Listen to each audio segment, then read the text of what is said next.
I'm Jim Stevenson. Welcome to The Game Room.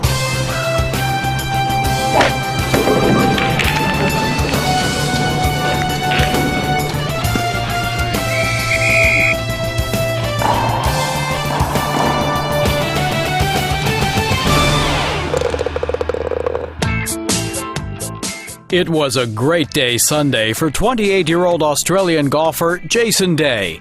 He capped a wire-to-wire run at the top of the leaderboard to capture golf's unofficial fifth major, the Players' Championship in Ponte Vedra Beach, Florida. All the hard work that I've put into my game right now has paid off, but I've got to keep working hard to try and win as much as I can. Day led the best golfers in the world by at least 2 shots the entire final round, played bogey-free again on the back 9 at the TPC Sawgrass, and closed with a 1-under par 71 to win golf's richest tournament at 15-under par 273.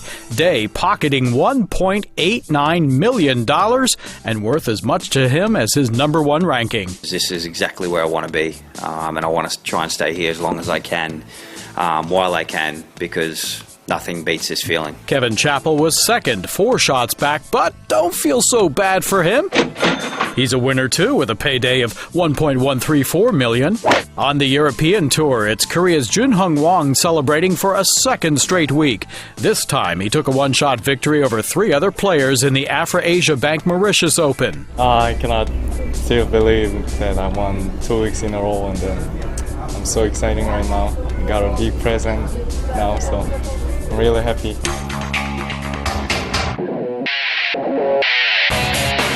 Andy Murray is finally a winner at the Rome Masters, and the victory for the Scot is even sweeter because he beat world number 1 Novak Djokovic 6-3, 6-3 in the final. Some of the best players of all time have won this event. There's very few years where there's been like a surprise winner almost. It's just mostly great players that have won this event, so I'm very proud to be have my name on the trophy, and yeah, I mean, to do it against Novak is nice. We just don't focus much on doubles, but the Bryan twins, Mike and Bob, picked up their 112th ATP World Tour title together and their 4th in Rome, despite the fact that they finished their semifinal at 1 in the morning, went to bed at 2:30, and Mike says Bob kept him up until 4 a.m. with his snoring. 2:30, 2:45, you started snoring.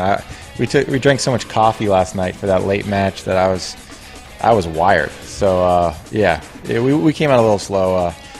It was like a 12-hour turnaround, and we had a long match. So, yeah, these bodies, they don't turn around that quickly anymore.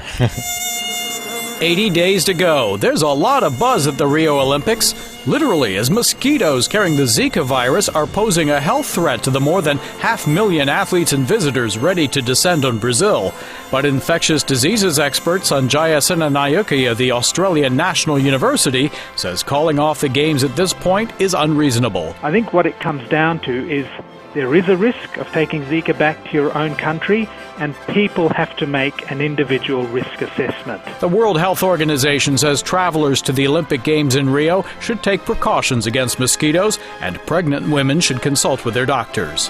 One woman in Rio will be 5-time Olympic medalist Kim Rode, the American taking aim at a 6th shooting medal in skeet and trap. I mean, shooting was something that was kind of like the Wild Wild West. It was something that kind of is in the fiber of our country. And my grandfather was a houndsman and grew up in Montana, and he basically brought all those hunting and tradition and outdoor heritages with him, and which time he taught my dad, and my mom and dad taught me. The Oklahoma City Thunder stormed back to surprise the heavily favored defending NBA champion Golden State Warriors 108-102 in Game 1 of the Western Conference Finals. Kevin Durant with 26 points and 10 boards. We know on the road is just, it's us against the world, I feel.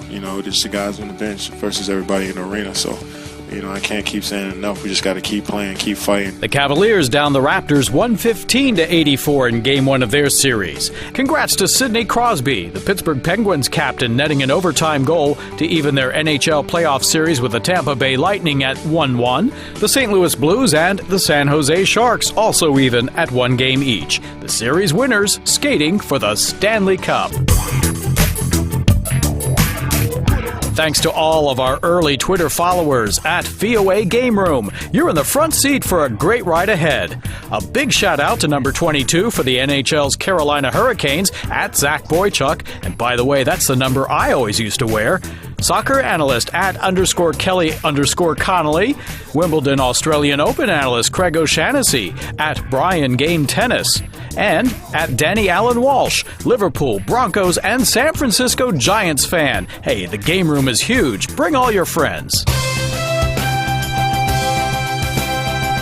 The Game Room opens with news stories each week, or play anytime on voanews.com.